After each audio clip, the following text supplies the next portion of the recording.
Hello, everyone, and thank you for joining us for today's presentation. Before we go ahead and hand off the presentation to our presenters, I wanted to cover a bit of housekeeping information for you.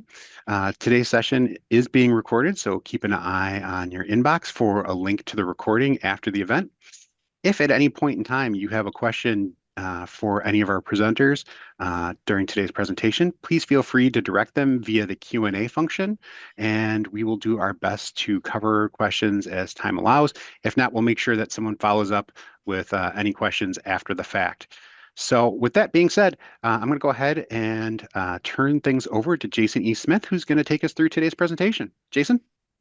Thanks, Ray. We're excited to be doing this webinar on Microsoft AppV end of life and what it means and how to move forward to give you some guidance there on what's happening directly right now in the market. I'm happy to join you. I also have on my side from Liquidware, Matt Boyajian. He's a subject matter expert of FlexApp and many other things here at Liquidware.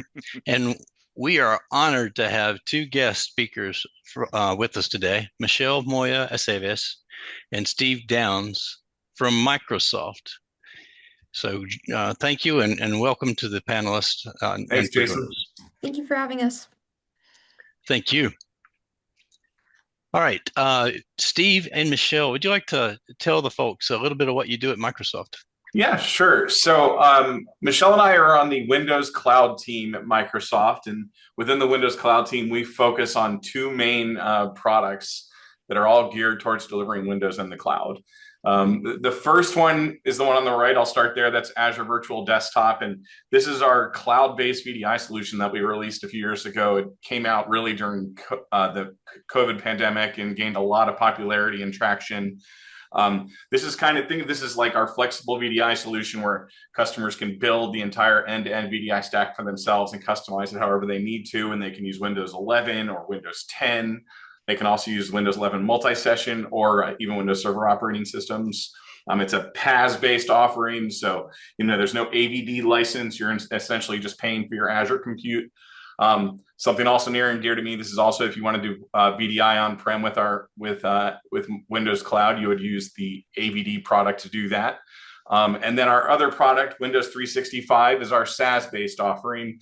This is really built on top of Azure Virtual Desktop, but it's more like a traditional PC managed within Intune. You don't need the significant VDI expertise that you would with a VDI-based product. You just, assign cloud PCs to users and they connect them to the Windows app just like they do for AVD, but much, much simpler and more streamlined.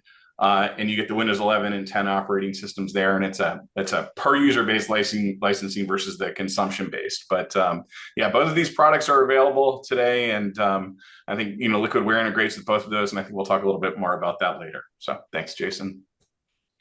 It's a great overview, and excited to have the forefront of the technology for really workspaces in general here featured on the webinar. Thanks for that overview. Sure. We like to give a quick overview, too, of Liquidware. If you're not familiar with Liquidware, we have the industry's only digital workspace solution suite that works across all ways that Windows is delivered. If you look at the bottom right, virtual, cloud, and physical. So don't think about us as just in one type of a platform, but think about us not only in Windows 365 and AVD, the forefront of the industry, as I said, but also for any type of desktop, whether it's Omnissa or Citrix, any of the other platforms that are out there, and Windows 11, Windows 10, multi-session, are standalone laptops and physical PCs. Everything that you see within our suite here works across all of those. As such, we have modern app delivery, and we'll speak about most of that today as we talk about the subject of AppV and what to do here at the expiring parts of AppV. That's FlexApp, providing modern app delivery. Applications look and react as if they're installed in the base image, but they are cleanly brought in and out by being attached to the OS. Therefore, they're unencumbered of any kind of OS changes, and that OS continues to run very quickly. User and app management is another solution from us, and Profile Unity is a long-standing solution there. It works with any profile solution, whether it's a local profile or an FS Logic profile, to make those types of personas portable across any type of Windows desktop, literally log off of a desktop as a physical desktop and log on to your physical or your virtual PC rather in the cloud, Windows 365 or AVD, and you'll have your persona that's brought across in seconds, even across operating systems that are disparate. So Windows 10 to 11 is a common example these days, and we'll be there for you again for Windows 12. We've supported this methodology ever since XP to 7 to all those other versions in between, and now we are here at Windows 11 and the server versions too, because in multi-session computing where you're server based, we support the server versions where the user's logged into a server session like RDS or Citrix. And we provide policy management in there as well. So not only working with the profile piece, which is a relatively small piece of Profile Unity, we really unify all the parts that matter to the user's persona. And what do I mean by that? Their policies, their context-aware settings, how and where applications are applied, time of day, sessions that are unique, location, if they're in the building or they're at home. So for compliance reasons and all that, it really is a big policy engine as well. And so that's Profile Unity, helps with the user data management, making sure everything's in one cloud and portable too. So you can log on to that session and it follows you. And then we're a leader in DEX as well for the end user experience on any digital workspace. And that is with Stratosphere UX. Literally, we coined the phrase UX, user experience, in the industry many years ago. Now that's evolved to DEX. We provide monitoring and optimization of those Windows environments. So knowing whether your users are having a good, fair, or poor user session. And we can look at it on an individual basis or on a group basis. And we can see trending and head off problems that may become problems before they actually occur when you see negative UX in there. And optimizing desktops as well, extending the life cycle of even physical PCs to get 1 or more years out of them by doing not only RAM optimization, but CPU optimization to get the extra months or even a year or more out of a PC, saving millions of dollars there. And one of our latest solutions is real-time DEX remediation with command control. Literally, you can reach out and touch someone to support that user session. A lot of times it's used for help desk operations or as a standardization for remote control. Now, you don't have to remotely control a PC to remedy something. You can start a process, terminate a process, and you can do a lot of things without taking over that PC, but it does provide standardization for remote control support. And it is a full SaaS offering known as Command Control. All these solutions, you can try them on our website, sign up for a 15-day trial, or even better yet, the community version of Command Control you can use there. And the FlexApp that we'll speak about today will give you an opportunity today at the end of the webinar to download several FlexApp packages that you can simply download, double click, and they open. So you'll be running an attached application method there with FlexApp if you try that. So let's speak about the need for modern application delivery for where we are in the industry these days. Well, users are more hybridly attached than ever before, and they are more transient than ever before in the way that they work. Especially true since 2020 and forward, hybrid has become the go-to. So device sprawl is out there. Workers use as many as 3 Windows devices even to do their job during the day. It might be a laptop, might be a home PC, or their cloud PC. It could be multiple ones. So you end up as an administrator with multiple Windows endpoints to support, and you could do it a better way by managing the applications themselves, how they follow the user and their persona and how they follow the user. And then slow app deployment is another need for modern app delivery. Just because you really provision a user a brand new cloud PC, Windows 365 session in the cloud, or they log on to AVD, that doesn't mean they necessarily right away have the apps that they need to do their job. You still need to provision those, whether you use an Intune or something else, or you put them in the base image. So packaging up those apps can take as many as 40 hours for certain apps. And especially true when you're talking about a dozen or more apps needed to get a user productive on day one. So just because they start their Windows session, it may be a week or more before they really get productive with the apps that they need, whether that's through the rollout of them by file basis, using an app deployment method, or just because they have had to request the apps over time. Base image is another way to roll out the applications, making sure that the applications that are needed are in the base image for this user or group, and therefore you end up with base image sprawl. You've got sometimes one base image per user even, but a lot of times per department. So the HR department has one base image that they use, shop floor has another one they use, accounting has another one, and so on. Whereas if you had one session in modern app delivery, you would have the apps actually follow the user into an environment. Fragmented workspaces, we mentioned something like this earlier, where you have more than one Windows desktop, but you need to have a unified app delivery strategy, again, to follow the user.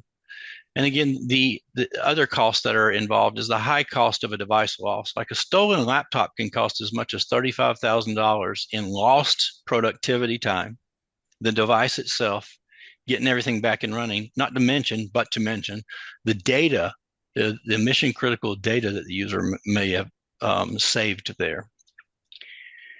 And then legacy solutions are end of life. We'll speak about this on the next slide, but especially AppV is now reaching partial end of life.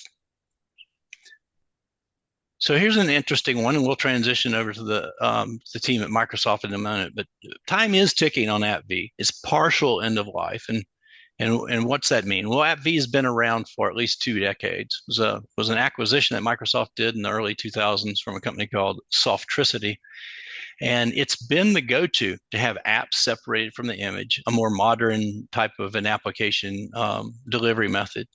So the AppV sequencer is no longer end of life. Microsoft's extended it. What's the sequencer? It's the packager. It's how you get applications into the AppV format. And the AppV client is also actually going to stay around as well, and it's in extended support. I'll let Steve and Michelle speak to any innovation that may or may not still be occurring there, but those 2 things are in place. So if you have AppV packages, you can continue to run them, but it's not the most modern way to do it. And a lot of applications may be a little more challenging to get into that system. The way that you deploy AppV, now that is end of life here very shortly, as we're in the very beginning of 2026. And in that case, once it goes end of life, if you want support, you're going to have to rely on third parties to do this. And our Microsoft in certain areas has App Attach, and you'll see this on the coming slides. Profile Unity is a way to deploy those to any type of desktop because we have a module in there in our user management that allows you to pretty much do a very similar thing to AppV Server did. And you can do context-aware assignments of AppV packages, and that can take the place of AppV Server while you're using a more modern tech, like our FlexApp technology, to get applications out there.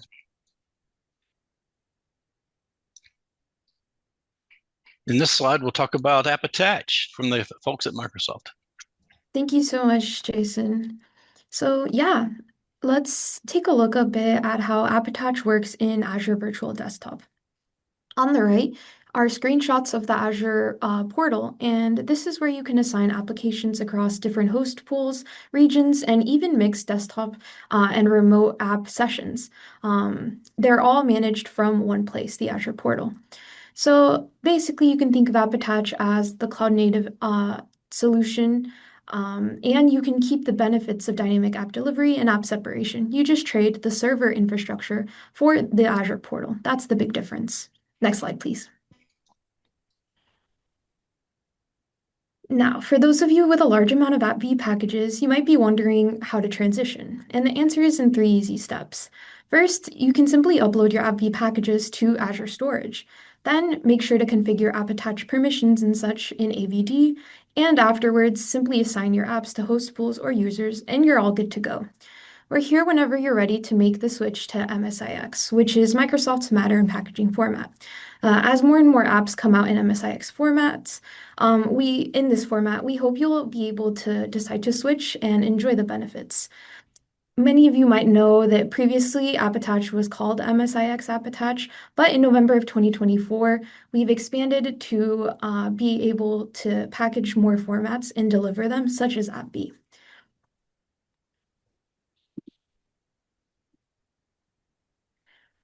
Awesome. So, we've talked about Microsoft's native App Attach capabilities, but I did want to highlight something that gives everyone a bit more flexibility.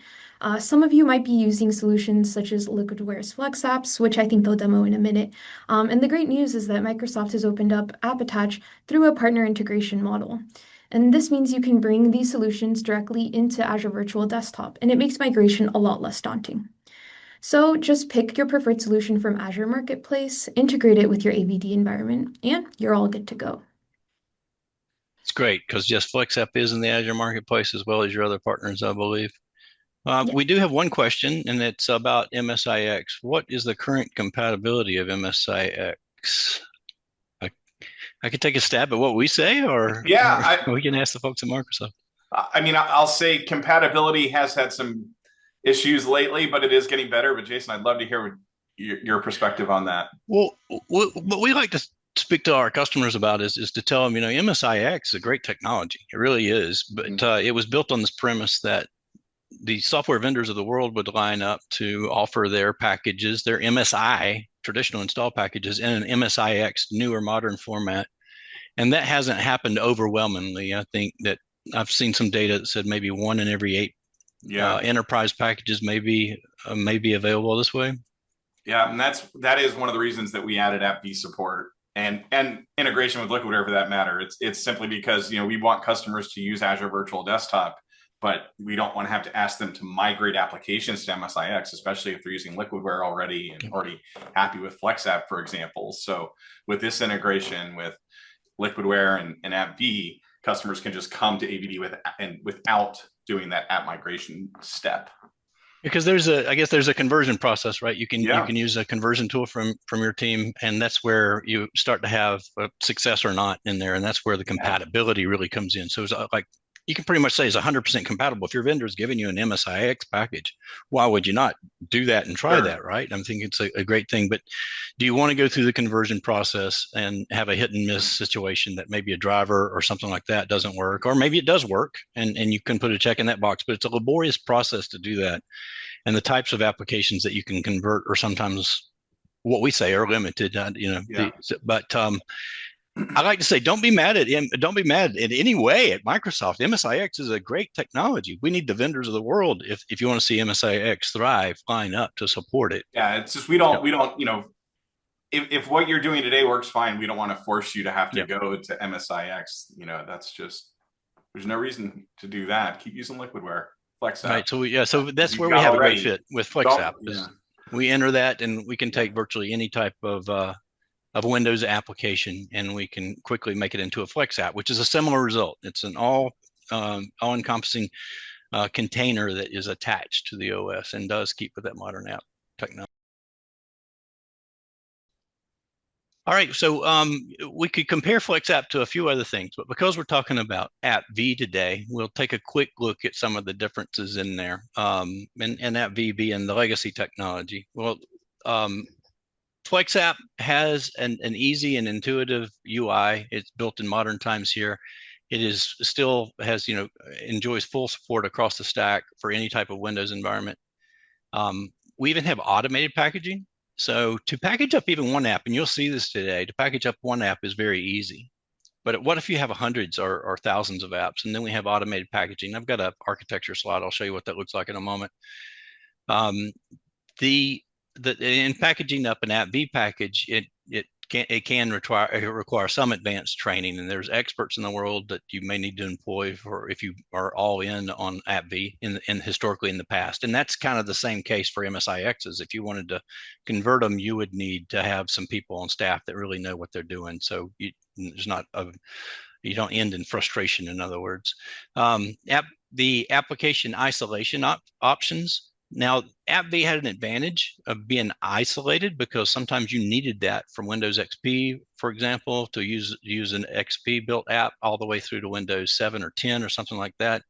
Whereas FlexApp came to market at a much different time. It actually first was introduced to the market about the time Windows 7 was fully thriving there. And the OS changes from Microsoft have been, when you really look at what's going on in the way that applications interact with the system, there's been very few changes. The system files have stayed in similar places. There wasn't as much file and registry key changes there. So what I'm saying is that isolation is no longer needed in a lot of cases anymore to make an app work with other OSs. Once you package up an app with FlexApp, it will work most always across anything. We've never seen one that didn't work. If the vendor supports it across different operating system versions, it will work. There's no need to repackage it unless you need to update that app from changes from the vendor themselves. Yeah, what's interesting about that, Jason, is more and often than not, we get questions asked about if applications are forward compatible with newer versions of Windows, what am I actually working against when it comes to applications? And 99% of the time when I have application incompatibility between different versions of Windows, it's usually due to the installers and not the applications or the executables themselves. So if the installer doesn't know what Windows 11 is or doesn't know what Server 2025 is, it might throw an error and not continue. But it does know what Windows 10 is, and it does know what Server 2016 is. And that's one of the huge benefits of FlexApp, is if I package in one of those older versions of Windows and deploy it in a newer version of Windows, the application still works just fine.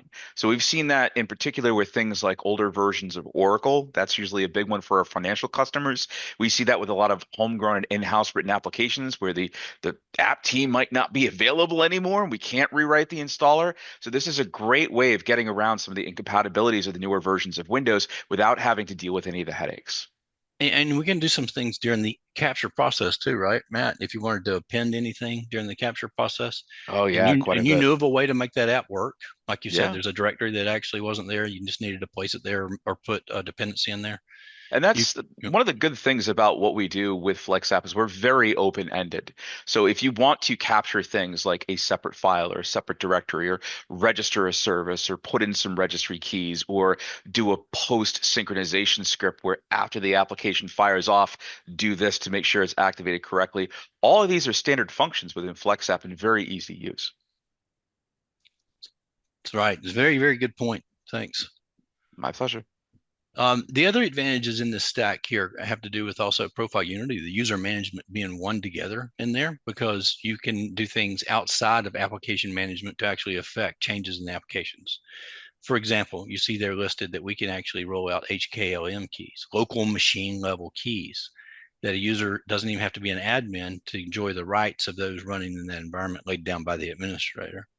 This can be very helpful when you're needing to change some of those values, add, remove, exclude, or replace any of those keys in there for application functionality. Run once dialog boxes and things like that can be changed or hidden if they weren't done in the capture process. Very lightweight and minimal on its impact in the environment. We do seamlessly support AppV deployment going forward. And then we have security features such as embedded and included OAuth. We can include OAuth as a step in the packaging to make any Windows application basically OAuth. So you can have your two-factor secure method for delivering that application if that's mandated in your environment. And that's also something that was related to your application deployment. The high compatibility rating that it has out there of out of the box being able to just be able to package up. And when I say package, it's really, you'll see it in a moment. It's a next finish in most cases, unless you've got an advanced use case that we just addressed. So those are some of the differences between AppV, largely not isolated, and then it's coupled in with user management features. Quick screenshot here. We're going to show some of this in a demo in a moment, but we are in the App Attach program. It was already mentioned. We're one of the vendors that Microsoft supported there. We actually worked early on a few years ago to suggest inclusion in here, and so we're happy to be a part of that. Here you see a bunch of Flex apps on the left, and you can assign them. The main benefit there is the single pane of glass that you get, not having to leave the Azure control plane to assign apps to your AVD users. Matt will go into that in a moment. To get to the Windows sprawl challenge that we see out there, this is what we're really solving at the end of the day. If you are a big enterprises, you're going to have more than 6 images, which is represented at the top. You're going to have sometimes dozens and dozens of images out there per department, sometimes even per user, or for contractors or for full-time employees, for example. And that is what we are solving here by getting the applications largely out of the base image and their containers, and then they are brought in just in time. Usually at user login, you can do it at boot time too. We also have a click to attach option within FlexApp that if the application is not clicked on, it's not attached. So there's other ways to bring it in. We can also do it on trigger point. Maybe application A is open, and then all of a sudden it brings in a separate application that wasn't there a moment ago. But usually it's at boot time or login time rather, and the user is fully productive with the applications they need. And there's many other ways that we could do this too. We can do a company portal, a company store approach through the company portal within Windows, and have click to attach applications in there. So even self-service. Now, Jason, if I may, before I came from Liquidware, I was actually working at one of the largest utility companies in the Northeast, and Microsoft came in and was speaking to us about the costs of maintaining images.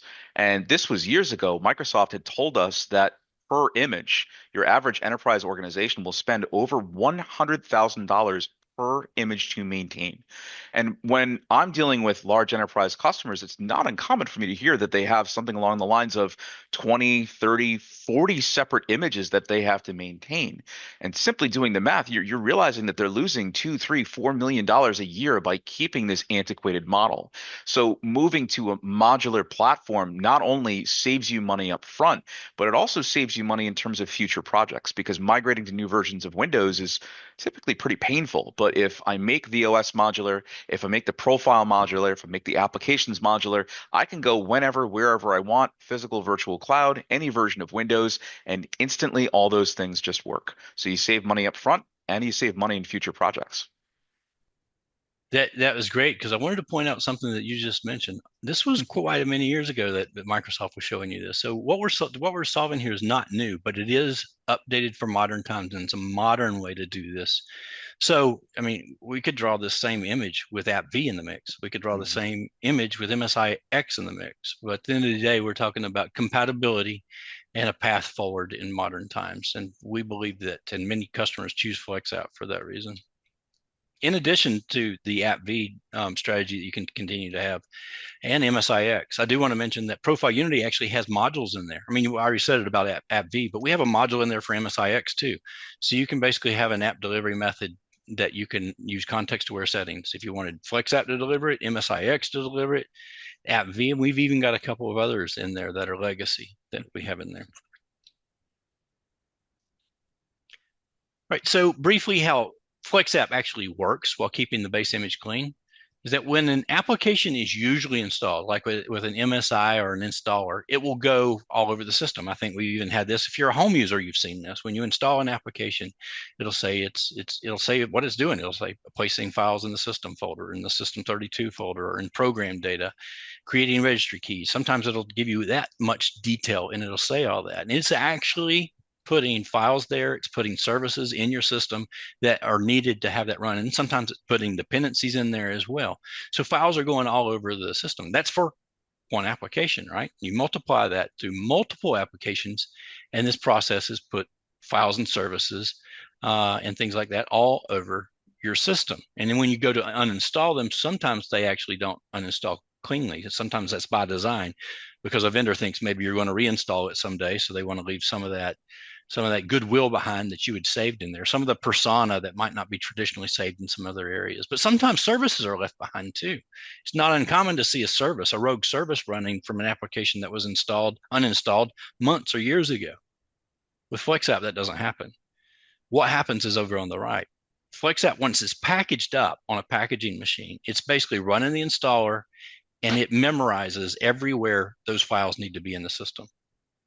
And there's a service that when it is actually assigned and provisioned for an end user, that service tells the OS that those files and those registry keys are in those locations. If you go looking for them, if you knew where to look in program files or in system or whatever, for Adobe, let's say, you put in Adobe Creative Suite, you go into program files and you find the Adobe file, you'll see thousands of files in there. But if you were to turn the FlexApp off or deprovision it like a light switch, it literally, they go away because they are not located there. They're in a VHDX container, and that VHDX container is no longer leveraged in that environment because the filter drivers said don't do that. So what the net result is, you end up with no Windows degradation over time. You end up with a very quick and snappy machine or server that's going to run and provide great end user experiences, because that machine's going to run as good as the day that you first provisioned that base image with the operating system in it, perhaps Microsoft Office, because it's an easy one to leave in the base OS. And then all your other apps are delivered with a technology like FlexApp. Maybe you've still got some MSIXs, as we already mentioned, out there. Maybe you have a couple of AppVs out there too. So in summary, why FlexApp? Because we attach applications, we don't install them. We just talked about the install mess that can be created. Microsoft MSIX is good, and it's good, really good with app attach, but only certain number of applications at the current time are delivered from vendors, from software vendors in that type of a format. Otherwise, you are going to need to go down the conversion process route. With FlexApp, you'll see in the next couple of slides here that we have many innovations, and we're first to market in many ways. We are compatible with 90 to 100% of your applications in the way that we can do this. We actually have customers that have gotten to 100% of their applications delivered this way, down to one base image. A healthcare network out in the Southwest as one that comes to mind, and there's several others. And then we minimize base images for many other organizations, getting down from dozens of base images to as down as less than 5. Here's some of the innovations. I won't walk through all of them, but we mentioned some of them already. When you package up an application, it's going to work across multiple versions of Windows, from Windows 7 even and forward. Applications are available everywhere. We touched upon that in one of the first slides. We support, with that same package that you packaged up, it can be run in a physical environment, virtual cloud, where you have a cloud PC, and it can be run in AVD, it can be run in any other Windows environment or server-based environment from Windows. We have the automated packaging. We've got integration, as we've already mentioned, with industry leaders like Microsoft. And our packaging process, packaging is a very intimidating word, but it is really a next, and finish. And you'll see that in a demonstration from Matt in a moment. Applications on demand, I mentioned it earlier. If an application is not clicked on when it's rolled out that way, it's not going to be attached to the operating system. Therefore, there's no hit. So you can create an app store approach with the company portal, as I said earlier, with Intune. It allows for many other things to be able to roll out 6, 7, a dozen more applications with virtually having zero hit to that desktop at logon time if the user has not actually added any of those apps. They'll come in very quickly within a matter of seconds at the first click.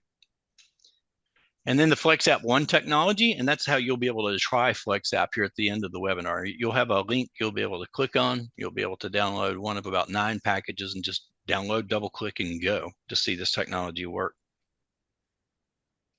Matt, would you like to tell them briefly about our packaging automation before you show them how to package one app? Absolutely. So FlexApp Packaging Automation is a technology that we strongly recommend to our enterprise customers that have hundreds or thousands of applications that they wish to convert into FlexApps. Parallelism is a very big thing here, so you can have as many parallel children of FlexApp packaging consoles as you like. So in my lab, when I typically go and package up 100 applications, I can do that in 2 machines in about 4 hours. And of course, as you add machines, the speed of that increases. This is all controlled by a parent, also known as a control plane, that has a list of the applications, and this can be whatever you want. If you use external repos like Winget or Chocolatey, or if you have your own internal repos, or if you want a combination of the two, we can work with all of those things simultaneously, which means you can just simply grab the latest version of the application, automatically increment that version number, and make it available inside of your FlexApp library for instant integration into AVD 365, or if you want to use MSIX App Attach, we can do that as well. This process is what we see as really kind of proving the whole point, where FlexApp is so easy that a machine can do it. That's exactly what FPA is, and that's why we have so many customers taking advantage of it. Great overview, and that's how you would do dozens to hundreds or even over 1,000 applications to get them in. Matt, you want to show the folks the packaging of an application here? Absolutely. One of my favorite things to do, mostly because, as Jason mentioned, it is a very click next process. There's a lot of options we can talk about. And what we're going to do first is log into my FlexApp packaging console. I have the ability to import lots of other packages and package designs that you've created before. And we can do that simply by going and grabbing an existing package. You can see I have one in my C users FlexApps FileZilla package, and I have an AppV that I've been using for quite a while. This might be a legacy application. This might be an application that you simply don't want to get out of AppV.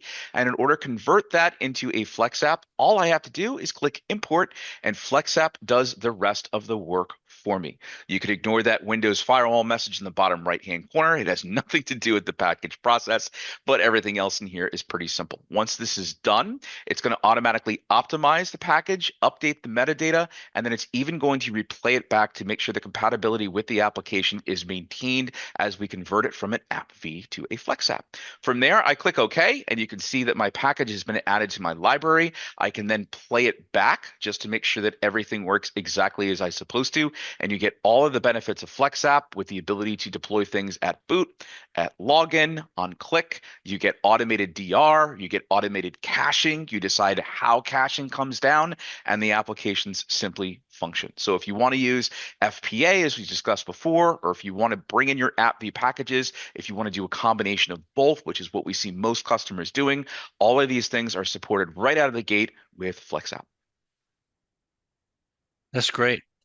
That's great. And seems like there was a question here. I was looking. Oh, the question is this. It is that's great to see FileZilla, but what are some of the more complicated applications you can do? Can you do CAD apps or Epic? Something like So Epic? that's actually a great question. So when it comes to CAD, CAD itself isn't really all that complex because we see AutoCAD quite a bit. Where it gets complicated is when I'm dealing with most of my creation and drafting companies is that they don't have just one version of AutoCAD. They have 5 or 6 different versions because one version will support one project and the project rolls along for 5, 6, 7 years. And we also see other applications that need to be bundled into that, such as Revit and Rhino. So some of the more complex Flex apps that we see will have 5 different versions of AutoCAD, 6 different versions of Revit, and 1 different version of Rhino, all inside of one FlexApp package. And that package, as you can imagine, gets massive. We've seen those reach 700, 800 gigabytes, and FlexApp simply does not care. It's going to push all that back and forward. It'll make sure that it works correctly for the user. It'll do so very efficiently, and it'll containerize everything. Now, the other piece that was just brought up through the question was Epic. And what's really great about the way and direction that Epic is moving is that previously when we had Hyperspace, everything was very proprietary. It was all Epic code. It was all self-contained, and they would let you do whatever you wanted, including put Epic inside of AppV or FlexApp, but they would charge you for it because it was quote unquote more complex. With the advent of what we're seeing with Hyperdrive, everything's now browser based, and Epic says, well, you can do whatever you want because the real work's going on in terms of SaaS and backend. And this makes our jobs really easy because when you FlexApp something like Hyperdrive, you're basically just FlexApping a browser, which we've been doing for the last 15 years. It's very easy, it's very simple, and it's also immensely updatable and repeatable. So even though I would count those as complicated applications, with FlexApp, we make the deployment, the management, the update, and every other process remarkably easy. That's a great question, Jason. Thank you. I think we did Hyperspace as well, though. We did the more complicated version, didn't we? We have, but the trick was back in the day, they used to charge you for it because it was considered a non-standard deployment. Since the advent of Hyperdrive, with it being browser-based, they've moved away from that, and everything's working exactly the way it's supposed to. All right, thanks, Matt. That was great. Let's show them a demonstration of FlexApp and App Attach. Absolutely. All right, so syncing your Flex apps to Microsoft AVD App Attach is the first step. So in the previous step, we went and captured applications, and especially if I've done a number of applications with FlexApp packaging automation, all I need to do is go into my profile Unity console and click first on my tenant name. In this case, it's the App Attach demo. I need a subscription name, resource group name, host pool name, and a location name. And most of our stuff here is in US East. So as soon as I click on East, it's going to go find East, and we can click on Update first. And then we can go and synchronize our packages by clicking on the Sync Packages button.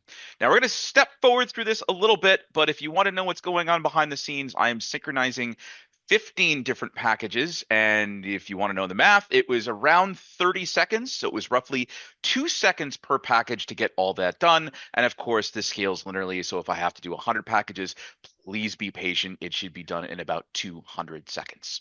Now, as I go into my inventory management, we can see that the applications that I've pulled in from my FlexApp packaging automation system are present inside of my interface. And now I can open up Microsoft Azure Control Plane, that's a mouthful, and go and see all the packages that I've just uploaded. Now, at first it says there's no packages because I have to refresh that. And as soon as I've done that, every single package that I've created is now available for my users. Now, this is especially beneficial if you're already used to the entire front end of AVD App Attach. If you have other engineers and employees who are used to this interface, you're used to working with things like this, and you want the benefits of FlexApp, but you don't want to have to learn a new interface. Now, when it comes to assigning these things, there's no limitations here either. So one of the first things we're going to do is we're going to assign the applications as remote apps to select users. Now, we get a lot of requests from this because we have a number of users that are migrating from Citrix into AVD, and they want application publishing because they don't want to deliver a full desktop to their users. So it's really nice to have that functionality out of the box and not have to pay whatever it is you were paying for Citrix. That is a conversation we're not going to broach right now. So all I need to do to do this is give my application source, in this case, app attach, the package name, and we're going to do some 7-zip. And we can see that we have a icon and a file path and a couple of other options in there. And now I'm going to go and add the application source. And we're going to do another one this time. We're going to go do LTSB Chrome Enterprise. And we're going to go give it a Chrome identifier as the application identifier. We're going to give it an icon, and now we're ready to go and deploy to the user. So when I go and log on, what is that experience like for me? Well, it's very simple. You're not going to be given a full desktop. You're not going to have a user with accidentally going into the control panel or any place they're not supposed to be going. You just have the application delivered. So if I go and click on Google Chrome, you're going to see that it fires up a little box. It opens up the remote port and asks me for my credentials, for my username and password. This automatically passes through. Chrome gets launched, and you can see the FlexApp window shows up. There's normally only about a 1 or 2 second delay that it takes to go and populate that, and I now have my full copy of Chrome.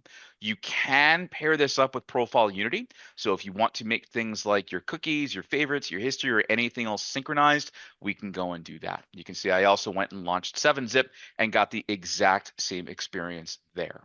Now, what if I don't want to just publish an application? What if I want to publish a full desktop because the user has need for it? They want to work with Windows Explorer. They want to work with built-in applications that I'm not publishing. How does that process look? Well, the answer is almost identical, except in this case, I'm going to go to my AVD host pools, and I'm going to assign a host pool utilizing app attach. But wait a second, what about 365? 365 is fine.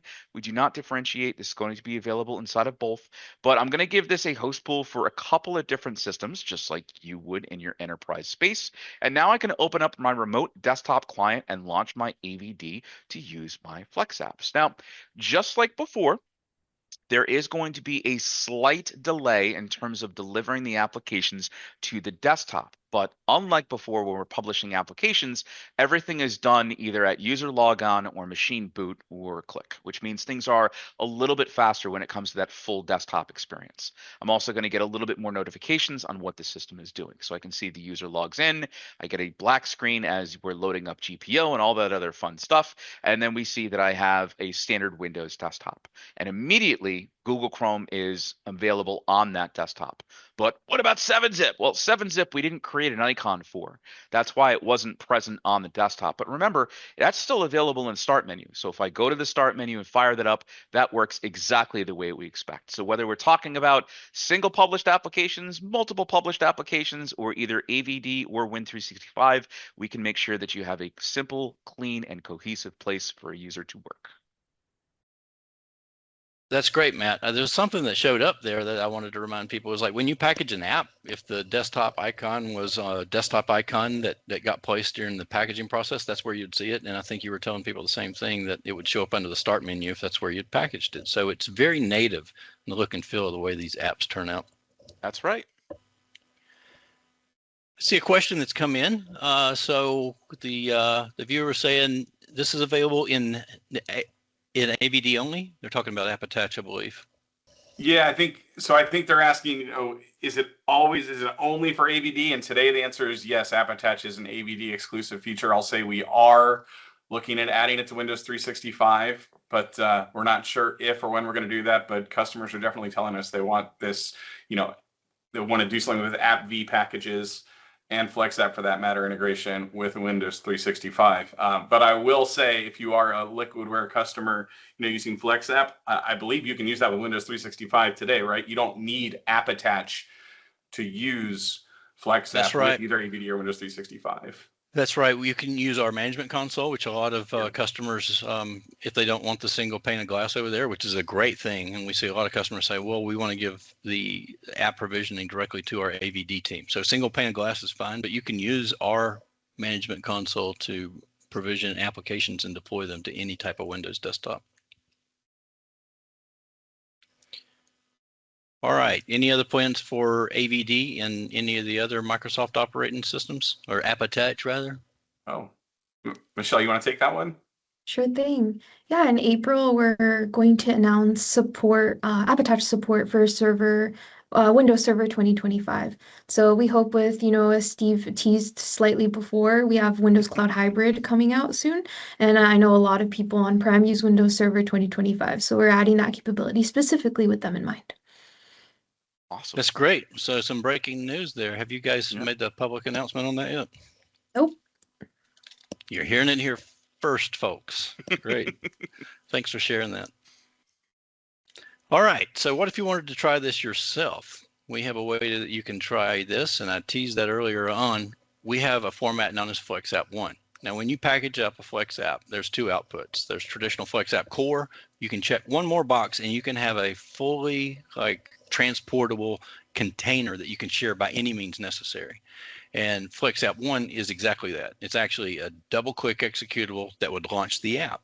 So we're going to have a link here on the next couple of slides that'll have how you can download those really quickly. It's self-contained format, high compatibility is there. You'll be able to run 3D pinball and some other fun things that we put in there. And you can deploy those actually through third-party methods such as Intune. So we've got integration with Intune through FlexApp One there. And that was where I mentioned earlier, you can build your own company portal out and do an app store approach. We have integration with other partners such as Citrix, and you can do this through Avanti DSM and any software deployment mechanism can actually handle FlexApp One packages to roll them out. So you don't even need the Liquidware console to do that. It really makes you gain business agility, because you remember what I said, applications anywhere was started with Liquidware. That's FlexApp One. You're on a plane, disconnected, you can't get on the internet, you'll have access to your applications because that container is going to be local, and you just double click and open it. This is an example of how that would integrate with Microsoft Intune. Matt, you want to speak a little bit to that? Absolutely. So we have a lot of customers who say we love Intune, but we don't have to wait for, or don't want to wait for applications to install because that process takes forever. We want to make sure that we have the isolation functions of FlexApp. We want to make sure that any applications that fight or collide are taken care of. And we want that super clean install, remove without any Windows rot left behind. We deploy extremely well with Microsoft Intune. My favorite part about this is that all the command lines are the same. So you don't have to keep track of 10 or 20 different command lines for each application. You have one for every application that is a FlexApp One, and they come down quick, clean, and concise. So this is where I was getting to. You can also try the FlexApp One packages that we have out there. We've got them out there. Just it's not a long form to fill out. I think it's a simple email that you can click on, and then you'll be right into the site that has these where you can download them. We like to say they're as quick as being able to try them over a cup of coffee, because literally in a couple minutes you can have downloaded and double clicked on them. You can save this bookmark with your phone if you want to grab the QR code there. And Ray, I believe we probably want to try to paste it into the window if we can. Yeah, we'll throw it into the chat for you as well.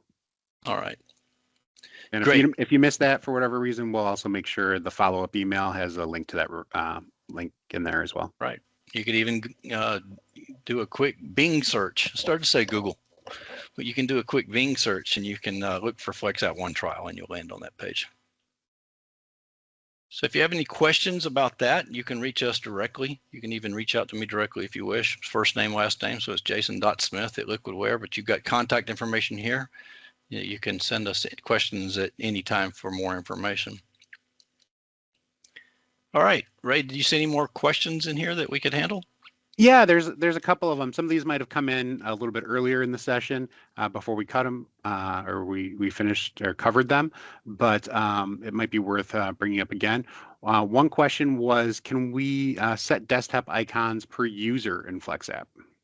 Oh, that is a great question. So there's a number of ways you can do that. You can either put icons inside of the FlexApp package itself. You can do a post synchronization script that adds icon, or my favorite way, you can use the Profile Unity interface to go and do that. Because with that, you have full filtering against any object you want. You can draw in things that you have in your environment, and you can control not only desktop icons, but 27 other modules of the common things that we normally see users go and control when they're deploying applications. That was a great one. The session isolation that we have in multi user environments do come into play there.